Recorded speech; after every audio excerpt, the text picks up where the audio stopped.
ये बो बो बेबो मैं बेबो, दिल मेरा ले लो, दिल देने आई, ले लो जी ले लो। ओए बिजली, हे यू कैली एंड चमकीली कैली लुक। ओए तू किधर पे आई बे चिड़ी? ओए Kaylee, Kaylee is busy in eating the cow. Bye bye. Yo guys what's up, welcome to the new video. हमारे पीछे की लोकेशन देखकर आपको पता चल ही गया होगा कि आज हम कहाँ जा रहे हैं। So finally we are going to the jungle after very long time. इसलिए वीडियो बनाना तो बनता है क्योंकि you guys know how much we love jungle. तो हो गाइस गड़बड़ हो गई, जल्दी जल्दी में चप्पलें पहन कर आ गए, शूज़ हमने पहने नहीं। अभी फिर से घर जाते हैं और शूज़ पहन के आते हैं। वेरी मच पंचुअल, नहीं क्या बोलते हैं उसे, लापरवाह। इसे पे जानते हो, ये भाई जुगाड़ है हमारा पानी वाला, जिसे हम खेतों में पानी लगाते हैं। और ये रहा देसी पुल। तो अभी हम पहुंच चुके हैं पानी के पास, नदी में। नदी तो नहीं, खड़ ही है वैसे ये। अभी तक दोस्तों हम दूर कहीं पहाड़ में पहुंच जाते, लेकिन चप्पलों की वजह से हमको फिर से वापस जाना पड़ा। लेकिन दोस्तों चप्पलों को बदलना जरूरी था, क्योंकि बिना शूज़ के जंगल में काम नहीं चलता। एक तो देख सकते हैं आप, ये चारों तरफ पानी पानी, तो इसमें चप्पलें गीली हो जाती हैं और पैर ठंडे हैं दोस्तों। आजकल सर्दी का मौसम है, पानी बहुत ही ज़्यादा ठंडा होता है। और दूसरी बात, जब हम गीली चप्पलें पहनकर पहाड़ों में चढ़ते हैं तो उससे हमारे पैर फिसल सकते हैं। कभी पैर चप्पल से बाहर निकल आते हैं, कभी चप्पल पैर से बाहर निकल आती है। तो ऐसी असुविधाजनक घटनाओं से बचने के लिए शूज़ पहनना बहुत ही ज़्यादा ज़रूरी दोस्तों। और वैसे भी दोस्तों हम ऐसे सीढ़ियों वाले पहाड़ों पे नहीं चढ़ते, हम चढ़ते हैं खतरनाक पहाड़ियों पे, सीधी पहाड़ियों पे, जहाँ से पैर फिसला तो बंदा भी फिसल ही जाता है और घुटने छिल जाते हैं। तो उससे बचने के लिए शूज़ पहनना ज़रूरी है दोस्तों। वैसे आज धूप में हमारा चेहरा काफ़ी चमक रहा है, लेकिन ये माथे पर सफ़ेद सा क्या दिख रहा है हमको, पता नहीं क्या हो गया। कोई बात नहीं दोस्तों। वैसे एक बात कहें दोस्तों, जो मज़ा इन खुली हवाओं में है वो बाहर कहीं भी नहीं है। जैसा कि आपको पता है कि पिछले वीक हम गए थे बाहर कहीं, पता नहीं कहाँ, वो चंडीगढ़ वाली साइड गए थे। तो वहाँ तो दोस्तों बिल्कुल भी आराम नहीं मिल पाता। सारा दिन बस सड़कों पे चारों तरफ घर ही घर, बिल्डिंग ही बिल्डिंग, और गाड़ियों का शोर, प्रदूषण, धूल, धुआं, पता नहीं क्या क्या होता है वहाँ पे। लेकिन दोस्तों यहाँ पे ऐसा कुछ नहीं है। यहाँ बिल्कुल ताज़ी हवा, ठंडी हवा, चारों तरफ पहाड़ी पहाड़, ठंडा पानी, नहाने का भी कोई चक्कर नहीं, बाहर तो नहाना पड़ता है रोज़ ही। तो बेसिकली मेरे कहने का मतलब यही है कि जो भी है यहीं पे है, इन्हीं हंसी वादियों में। गाना नहीं आता मेरे को पर क्या है, लेकिन यहाँ पे लाइफ है जो वो शहर की लाइफ से बहुत ही ज़्यादा बेटर है। बाहर तो हर वक्त खाने का टेंशन, कमाने का टेंशन, लेकिन यहाँ पे कोई टेंशन नहीं। घर वाले रोटी बना के दे देते हैं, सारे दिन बस यहाँ से वहाँ घूमते रहो, ऐश करते रहो। लेकिन कभी ना कभी तो यहाँ से बाहर निकलना ही होगा हमको। लेकिन तब तक हम यहाँ के पूरे मज़े ले जाएंगे दोस्तों। सारे जंगल घूम डालेंगे, जंगलों में से जो मिलेगा उठा के ले आएंगे। I like it. फाइनली हमने घने जंगलों में एंटर करना शुरू कर दिया है दोस्तों। और यहाँ से पीछे जो भी खेत बेत थे वो खत्म हो चुके हैं। अभी आगे सिर्फ जंगली जंगल मिलेगा आपको। घर बैठे बैठे ठंडे पानी के मज़े ले लिए दोस्तों, क्योंकि नहाते तो आप भी नहीं हैं, हमको पता है। जो नहाया है नीचे कमेंट करके बता दो, बाकी को कमेंट करने की कोई ज़रूरत नहीं है। ये देखिए जामुन का पेड़, लेकिन इस पर जामुन नहीं लगे हैं, और जामुन लगते हैं बरसात में। और ये रहा बांस का झाड़, इसमें बांस ही बांस लगे हैं, जैसा कि आप देख सकते हैं। आज हम आपको सारे पेड़ बता देंगे, जो पेड़ आप नहीं जानते उन सब के नाम बताएंगे आपको दोस्तों। पूरी जानकारी देंगे आपको, वीडियो देखने का पूरा एडवांटेज मिलेगा आपको। सो आज के लिए हम आपके बन चुके हैं वाइल्ड लाइफ गाइड। आज हम आपको सारे पेड़ों, जड़ी बूटियों के बारे में बता डालेंगे दोस्तों। इसी बात पे एक लाइक हो जाए, सब्सक्राइब हो जाता तो और भी अच्छा लगता। सबसे पहले देखिए आप दोस्तों, चीड़ का पेड़। इसे यहाँ पे चीड़ का पेड़ भी बोला जाता है। इसकी लकड़ी काफ़ी ज़्यादा ज्वलनशील होती है। इसको आप जैसे भी आग में डालोगे, ये लकड़ी धधक उठेगी, चारों तरफ आग ही आग और धुआं ही धुआं हो जाएगा दोस्तों, क्योंकि इसमें होता है बरोजा जो काफ़ी ज़्यादा जलता है। ये जो आप हरे हरे पत्ते देख रहे हैं, ये एक तरह की बूटी होती है। इसके भीतर सांप वाप भी छुपे हो सकते हैं दोस्तों, इसलिए कभी भी जंगल से गुजरें तो ऐसी जड़ी बूटियों वाले पौधों से दूर रहें। ये जो है छोटा सा पौधा देख रहे हैं, इसे लोग घरों में सजावट के तौर पे भी उगाते हैं। वैसे इसका हमको पूरा नाम तो नहीं पता, लेकिन इसको यहाँ पे शायद गंडीरा बोलते हैं। ये देखिए कितना बड़ा पत्थर है, ये यहाँ पे गिरा है। या तो ये इस पहाड़ी से गिरा है या तो पानी के साथ बहता आया है, क्योंकि बरसात में काफ़ी तेज़ बहाव का पानी आता है तो बड़े बड़े पत्थरों को भी साथ में ले आता है। और भूस्खलन के द्वारा इन पहाड़ों से भी ऐसे पत्थर गिरते रहते हैं दोस्तों। और अगर आप लोग भूस्खलन के बारे में भी नहीं जानते तो हम आपको बता दें कि जब बारिश होती है, पानी आता है, तो पहाड़ों की जो मिट्टी है वो गीली हो जाती है और वहाँ से वो फिसलने लगती है, जिसके कारण पहाड़ों के ऊपर का मलबा नीचे आ जाता है। उसे भूस्खलन कहा जाता है दोस्तों। आप देख ही सकते हैं हमारा भूगोल भी कितना ज़्यादा बढ़िया है दोस्तों, वेरी मच टैलेंटेड। अभी आप ऐसा देख सकते हैं कि ये चारों तरफ बांस और कांटों की दीवारें बनाई गई हैं। ऐसा इसलिए क्योंकि दोस्तों यहाँ पे भी कुछ लोगों के पहले खेत हुआ करते थे, तो उनको वो जंगली पशुओं वगैरह से बचाने के लिए ऐसी दीवारें दिया करते थे बांस से बनी हुई। अभी तो यहाँ पे कोई भी खेती नहीं लेकिन पहले जब लोग यहाँ पे आते थे तो यहाँ पर भी रेगुलर खेती हुआ करती थी दोस्तों। लेकिन अभी वन्य प्राणियों का काफ़ी ज़्यादा खतरा है और लोगों ने अपने पालतू पशुओं को भी खुला छोड़ दिया है, जिसके कारण वो भी खेतों बैतों में आ जाते हैं। तो इतनी दूर यहाँ पे आकर इनकी प्रोटेक्शन करना भी पॉसिबल नहीं हो पाता दोस्तों, इसलिए यहाँ पे इन्होंने कुछ भी उगाना बंद कर दिया गया है। तो अभी हम दोस्तों एंटर करने वाले हैं सफ़ेदों वाले खेत में। तो ये जो आप खेत देख रहे हैं यहाँ पर चारों तरफ सफ़ेदे ही सफ़ेदे उगाए गए हैं।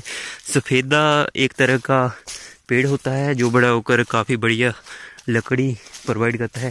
बेसिकली इसका यूज़ लकड़ी के लिए किया जाता है। ये देख सकते हैं आप सफ़ेदा है, ये काफ़ी ऊंचाई तक जाता है और काफ़ी मोटा भी हो जाता है, तो इससे काफ़ी बढ़िया यूज़ होते हैं, लकड़ी की चीज़ें बनती है इससे। और ये फिर से बाँस की घनी घनी झाड़ियाँ, तो यहाँ पे काफ़ी मात्रा में बांस भी मिल जाते हैं दोस्तों। बांस का प्रयोग वैसे हमारे विलेज एरियाज में तो सिर्फ ऐसे दीवार वगैरह देने में किया जाता है, यानी कि खेतों के आसपास बाड़ वगैरह जिसे बोलते हैं वो देने में ही किया जाता है। लेकिन शहरों में इसका और भी कई तरह से यूज़ हो जाता है, लोग तरह तरह के प्रोडक्ट बनाने में बांस का यूज़ कर लेते हैं। लेकिन गांव में इसका इतना ज़्यादा यूज़ नहीं होता है। और ये चारों तरफ चील पेड़ आएंगे अभी। और वो दूर देख सकते हैं आप, ये जो गोल गोल मिट्टी का पेड़ के ऊपर है, ये रंगड़ बोलते हैं उसे। एक तरह की मधुमक्खी से बड़ी वाली होती है, तो उसका ये घर है। इन्होंने अपना यहाँ पे छत्ता बनाया हुआ है और ये बहुत ही ज़्यादा खतरनाक होते हैं दोस्तों। सर्दियों में ज़्यादातर ये लोगों पर अटैक करते हैं और जब ज़्यादा ठंड बढ़ जाती है तब ये अपने आप ही मर जाते हैं। लेकिन इसके काटने की दर्द बहुत ही ज़्यादा होती है दोस्तों। जैसा कि आपको पता है कि मधुमक्खियाँ अगर एक बंदे पर हमला कर दें तो उसकी मृत्यु हो सकती है, यानी कि मधुमक्खियों का पूरा झुंड टूट पड़ता है उस पर, तब जाकर बंदे की मृत्यु होती है। लेकिन ये जो रंगड़ होते हैं, इनके 4-5 लोग भी आकर आपके ऊपर हमला कर दें तो आपका बचना बहुत ही ज़्यादा मुश्किल हो जाता है दोस्तों। अगर आप बच्चे या बूढ़े हैं तब तो क्या ही बोलें दोस्तों, आपका बचाना लगभग नामुमकिन के बराबर होता है, बराबर। मैं पता नहीं कितना बोल रहा हूँ, मेरी सांस चढ़ जा रही है दोस्तों। शिमला पहुँच गए लगता है हम।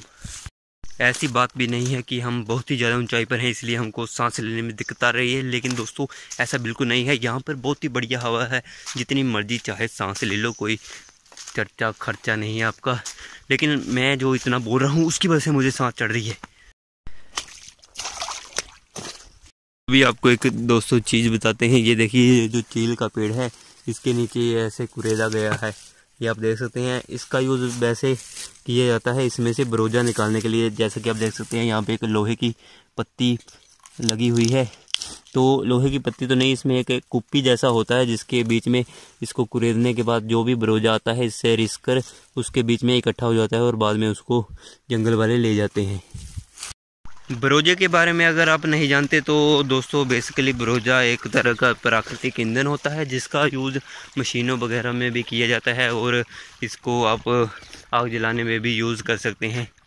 अभी ये देखिए दोस्तों, ये एक छोटा सा कांटों वाला पेड़ है, इसके टहनियों पर देख सकते हैं आप कांटे ही कांटे लगे हुए हैं। तो इसे बोला जाता है खैर। वैसे इसका नाम नहीं पता, लेकिन ये खैर का पेड़ है और इसे काटना गैर कानूनी होता है। जब तक सरकार के ऑर्डर नहीं आते तब तक आप इस पेड़ को नहीं काट सकते। तो अगर आप भी कभी जंगल में आते हैं तो इस पेड़ को काटने की सोचिएगा भी मत। और ये जो चील के पेड़ है इनको काटने पर भी प्रतिबंध है, इसके लिए भी सरकार की परमिशन लेनी पड़ती है। वैसे तो जंगल से कोई भी पेड़ काटना गैर कानूनी है, लेकिन फिर भी हम आपको बता देते हैं कि ये जो मेन पेड़ है इसको काटने पर आपको बहुत ही बड़ा जुर्माना देना पड़ सकता है और शायद आपको जेल भी हो जाए और कोई खाना लेकर भी नहीं जाए। खाना इज़ वेरी ज़रूरी दोस्तों, खाना is very much important for life. और खाने से याद आया, अगर आप इस जंगल में आते हैं तो यहाँ पे खाने को कुछ नहीं मिलेगा दोस्तों, कुछ नहीं। यहाँ पे ना कोई फल वाला पेड़ मिलेगा आपको, ना कोई वैसे जानवर वगैरह मिलेंगे, लेकिन जानवरों को मारना बहुत ही बुरी बात है दोस्तों, किसी को नहीं मारना चाहिए। ये देखिए दोस्तों यहाँ से कैसे चट्टान फिसल कर नीचे आ चुकी है, क्योंकि यहाँ पे कोई पेड़ नहीं है दोस्तों, इसलिए ये ज़मीन नीचे खिसकाई। इसलिए कहते हैं पेड़ लगाओ, प्रकृति बचाओ। तो अभी दोस्तों हमने घने जंगलों में एंटर कर लिया है। यहाँ से आगे आपको कोई भी व्यक्ति देखने को नहीं मिलेगा। यहाँ से आगे सिर्फ हमारे जैसे साहसपूर्ण लोग ही जा पाते हैं, क्योंकि यहाँ से कुछ भी घर को ले जाना बहुत ही ज़्यादा कठिन है। इतनी दूर कोई भी कुछ कैसे ले जा सकता है। यहाँ से तो अकेले चलने में ही बंदे की सांस चढ़ जाती है, फिर यहाँ से घास या लकड़ी ले जाना बहुत ही ज़्यादा मुश्किल है, कोई नहीं ले जा सकता, सिर्फ हमारे जैसे साहसपूर्ण लोग ही ले जा सकते हैं। ये देखिए दोस्तों एक बहुत ही बड़ा कैक्टस का पौधा। कैक्टस के बारे में तो आप जानते ही होंगे, एक तरह का कंटीला पौधा होता है। इसके द्वारा कोई दवाइयाँ भी और कुछ जहरीले पदार्थ भी बन सकते हैं, तो इसके बारे में तो आप हमसे ज़्यादा जानते हैं। और ये रहा चील का पेड़ जो यहाँ पे ढह चुका है। और ये देखिए दोस्तों छोटे छोटे खूबसूरत चील के पौधे उगे हुए हैं यहाँ पर। यही पौधे इस पहाड़ी को नीचे गिरने से बचाएंगे बरसात के टाइम, जब यहाँ पे मृदा अपरदन होगा। अभी आपको ये भी नहीं पता होगा कि मृदा अपरदन क्या होता है। मृदा का मतलब होता है मिट्टी, अपरदन का होता है उसका खनन, यानी कि भूस्खलन, जो पहले बताया था भाई, ये इसका मतलब भी। ओ हो दोस्तों, अभी हम एक वैली जैसे इलाके में आ गए हैं। दोनों तरफ पहाड़ है, यहाँ भी और यहाँ भी। उसके बीच में से इतनी ठंडी हवा आ रही है, रूह तक पहुँच रही है दोस्तों, वेरी मच ठंड। फाइनली दोस्तों पत्थरों के रास्तों से होते हुए ऊंचे बड़े पहाड़ों तक पहुंच चुके हैं हम। अभी यही हमारा लक्ष्य है, इन्हीं पहाड़ों के बीच में हमें जाना है। लेकिन अभी हमारा रास्ता दूर है, मंजिल अभी दूर है दोस्तों, लेकिन हम चलते रहेंगे, बढ़ते रहेंगे, क्योंकि चलने का नाम ही है ज़िंदगी, आगे बढ़ने का ही नाम है ज़िंदगी। वो बहुत ही बढ़िया शायर हम। वैसे हमने आपको पिछली वीडियो में इसमें भी दिखा ही दिया है, लेकिन फिर से देख लीजिए, पत्थरों की बहुत ही बढ़िया कलाकृति है। अगर आप कभी यहाँ पे आएँ तो यहाँ पे फ़ोटो ज़रूर खिंचवाएं। देखिए दोस्तों कितना बढ़िया नज़ारा है, बहुत ही आँख नहीं नैन सुख दृश्य। ओ हो very much beautiful place, I loving it, very much missing it from the past few weeks. ओहो ये पथरीले रास्ते, ओहो ये पानी की आवाज़, मज़ा आ गया दोस्तों, मज़ा। ये देखिए दोस्तों वही भूस्खलन वाली पहाड़ी जहाँ से हम कभी नीचे उतरा करते थे, ऊपर चढ़ा करते थे, बहुत ही बढ़िया, पुरानी यादें ताज़ा हो गई दोस्तों।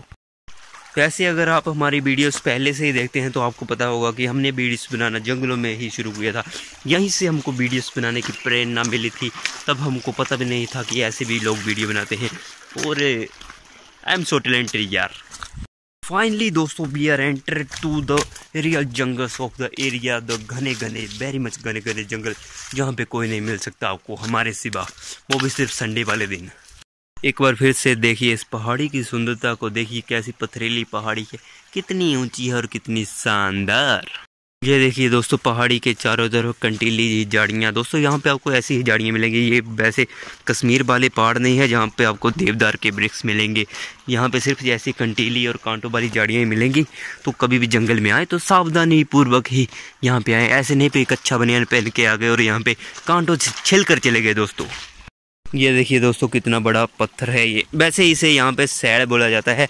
तो जब पानी आता है तो पानी की वजह से ये जो सैल होते हैं इसको धीरे धीरे खरना शुरू हो जाते हैं, जिसकी वजह से इसका बनता है रेत। ये जो आप नदी में देख रहे हैं ये चमकीला ये रेत इन्हीं पत्थरों से बनता है दोस्तों।